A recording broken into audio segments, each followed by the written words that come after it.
Assalamualaikum warahmatullahi wabarakatuh dan salam sejahtera. Di sini saya mewakili kumpulan saya akan membentangkan kajian kami yang bertajuk pembelajaran kooperatif dalam penggunaan aplikasi Jamboard semasa PDPR. Saya Azrizan Abu Bakar bersama rakan Nik Rosli Ibrahim, Nik Amani Nasrin, Fuadi Abdul Razak dan juga Ruziaman Omar. Kami daripada IPG Kampus Sultan Mizan dan juga Unimas. Okay, untuk itu kita lihat dulu senario semasa ya. Dan untuk pengetahuan semua, saya bentangkan kajian ini adalah dalam bentuk Jamboard ya, dalam aplikasi Jamboard. Dan kita lihat senario sekarang ini, Kementerian Pendidikan Malaysia telah pun melancarkan inisiatif pembelajaran abad 21 mulai 2015 lagi ya. Dan penggunaan teknologi untuk membangunkan kualiti pendidikan yang sesuai dengan pembelajaran abad 21. Dan untuk itu kita lihat di mana strategi pengajaran yang melibatkan penyertaan aktif pelajar untuk dipraktikkan sangat dipentingkan dalam hasrat pembelajaran abad 21 ini. Dan oleh itu hasrat ini juga perlu dilunaskan walaupun aktiviti pengajaran dijalankan dalam talian akibat pandemik COVID-19. Oleh itu, golongan pendidik perlulah mengaplikasikan pelbagai kaedah dalam talian bagi mencapai matlamat tersebut. Okay, untuk itu kita lihat dahulu tentang kajian lepas ya. Di sini kita lihat responden sangat positif terhadap penggunaan dan juga penerimaan Google Jamboard khususnya ketika melaksanakan aktiviti secara berkumpulan yang telah dijalankan oleh Melvin pada tahun 2021 ya. Ini merupakan antara kajian yang terkini dan dikatakan bahawa Jamboard sangat sesuai untuk memenuhi tuntutan pembelajaran abad 21 yang menekankan kreativiti, maklumat, komunikasi serta pengajaran yang berpusatkan pelajar. Hamzah dan Muhammad Nasri pada tahun 2020 juga mengatakan bahawa adanya keberkesanan melalui pembelajaran kooperatif terhadap motivasi pembelajaran murid. Ya, begitu juga dengan kajian yang telah dijalankan oleh Yahya, Shihez dan juga Ghazli yang mengatakan bahawa sikap guru teknik dan vokasional terhadap pembelajaran kooperatif dalam bilik dalam kelas adalah positif ya. Namun begitu adanya kekangan masa dan juga sikap pelajar yang membataskan pelaksanaan ini di sekolah tersebut. Okey, kita lihat pula tinjauan kajian lepas lagi ya yang mengatakan bahawa penggunaan teknologi dalam sesi pengajaran bukan sahaja mampu menjadikan sesi pengajaran lebih menarik dan aktif, malah mampu menyuburkan sikap aspek pembelajaran kooperatif melalui aktiviti yang dilaksanakan.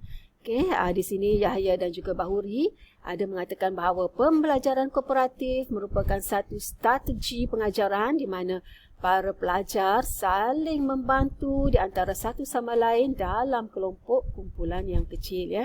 Begitu juga dengan kajian Azizi et al. Pada tahun 2011 mengatakan bahawa pembelajaran kooperatif mampu dibentuk apabila pelajar bekerja secara berpasukan, saling berkongsi idea, bertanggungjawab dalam menentukan kejayaan diri dan kumpulan.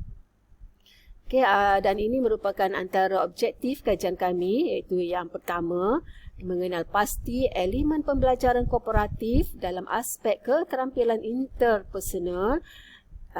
Objektif yang kedua adalah untuk mengenal pasti elemen pembelajaran kooperatif dalam aspek hak milik bersama. Dan yang ketiga adalah untuk melihat sejauh manakah pelajar terlibat dalam pembelajaran kooperatif menggunakan aplikasi Jamboard. Metodologi kajian kami adalah reka bentuk kaedah tinjauan dan juga temu bual dan kaedah non-probability kerana tujuan kajian kami adalah bukan untuk digeneralisasikan kepada keseluruhan populasi ya. Responden kajian kami terdiri daripada 112 orang siswa guru di IPG Kampus Sultan Mizan bagi program Ijazah Sarjana Muda Perguruan dan juga program Diploma Pasca Siswazah Pendidikan ambilan Jun 2021 dan kami menggunakan soal sedik berbentuk Google Form dan juga temu bual dalam talian. Oleh itu, marilah sama-sama kita lihat hasil dapatan kajian kami. Yang pertama, kita lihat daripada aspek keterampilan interpersonal. Antara item yang kami nilai adalah dari segi saya mempelajari kemahiran interpersonal semasa menggunakan aplikasi Jamboard. Saya dapat meningkatkan kemahiran diri secara individu. Saya dapat memberi sumbangan dan motivasi. Saya menghormati pandangan rakan dan juga saya dapat menerima pandangan rakan. Ya. Di sini kita lihat saya mempelajari kemahiran interpersonal mendapat min yang paling tinggi iaitu 4.96 dan secara keseluruhannya aspek keterampilan interpersonal ini mendapat sangat setuju dan setuju yang peratusannya sangat tinggi ya. Begitu juga dengan aspek milik bersama dalam pembelajaran kooperatif. Item yang terlibat adalah saya bekerjasama semasa menyiapkan aktiviti yang diberikan. Saya menghargai hak pemilikan bersama semasa menggunakan Jamboard. Saya gemar bekerja secara bersama-sama berbanding bekerja secara individu dan juga saya dapat memahami tanggungjawab saya dalam memberi sumbangan semasa menggunakan Jamboard. Jadi untuk aspek ini kita lihat siswa guru sangat bersetuju dan setuju dengan aspek pendidikan bersama ini.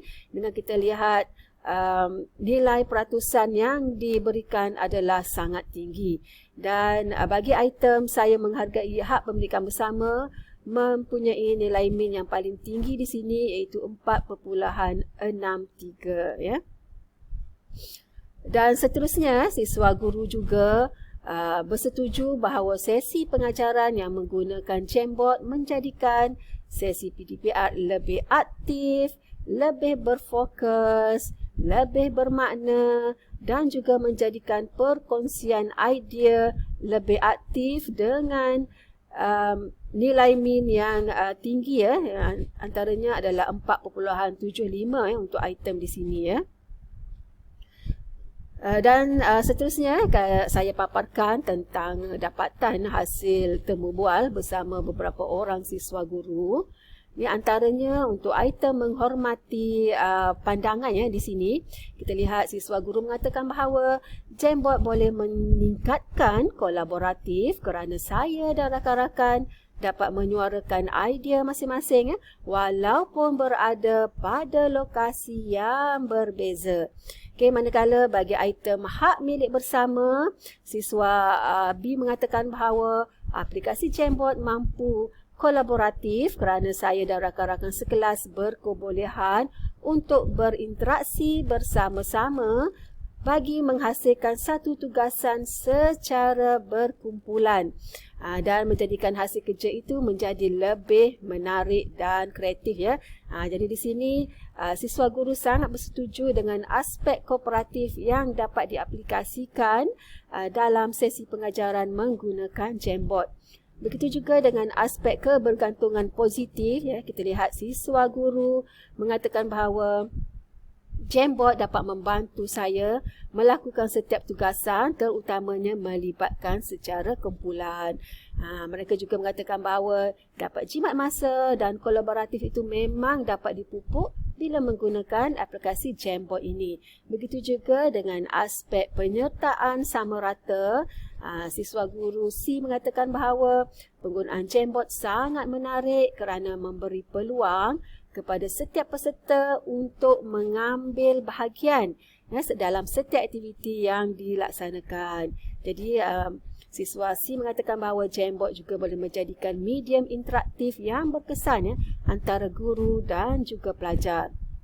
Ya, jadi apa yang telah dinyatakan oleh siswa guru tadi kita dapat lihat dalam slide ini di mana sesi pembelajaran dapat dijalankan secara kolaboratif dan juga aktif melalui kerjasama yang dijalankan oleh setiap ahli kumpulan ya. Dan kalau kita lihat di sini setiap ahli kumpulan dapat melaksanakan aktiviti secara bersama untuk setiap tugasan yang diberikan oleh para pendidik, ya. Dan sebagai rumusannya, saya ingin menyatakan bahawa aspek pembelajaran kooperatif, ya, dapat diaplikasikan melalui penggunaan aplikasi Jamboard ini, terutamanya semasa sesi PDPR. Dan aplikasi Jamboard mempunyai kelebihan seperti menjadikan sesi pengajaran lebih aktif, responsif dan juga mewujudkan sesi kolaboratif, ya. Dan Jamboard juga dapat menyuarakan aspirasi siswa daripada pelbagai sudut di samping menyemai sikap untuk bekerjasama selaras dengan aspek pembelajaran kooperatif dan juga pembelajaran abad 21. Dan sikap kerjasama berkumpulan yang diaplikasikan dalam Jamboard ini mampu melahirkan elemen penyertaan sama rata, hak milik bersama dan juga kebergantungan positif antara siswa guru. Dengan ini, melalui penggunaan Jamboard ini, tidak siapa pun yang akan terpinggir dalam menjalankan aktiviti secara kumpulan menggunakan aplikasi Jamboard, kerana setiap ahli dalam kumpulan dapat melahirkan aspirasi mereka sendiri melalui sesi kolaboratif yang diaplikasikan. Jadi oleh itu, semua pihak yang berkepentingan seperti kementerian dan juga institusi terlibat perlu, ya, mengambil inisiatif dengan menyediakan pelbagai kemudahan seperti akses internet yang sebaiknya, ya, agar siswa guru dan juga para pendidik dapat mengaplikasikan, ya, kaedah terkini selaras dengan pengajaran abad 21, ya, dan diharapkan pendedahan tentang teknologi pembelajaran terkini seperti Jamboard ini sangat diperlukan pada waktu ini, ya, terutamanya semasa pandemik yang melanda negara dan juga dunia sekarang ini. Jadi saya rasa itu saja daripada kumpulan saya. Sekian, terima kasih.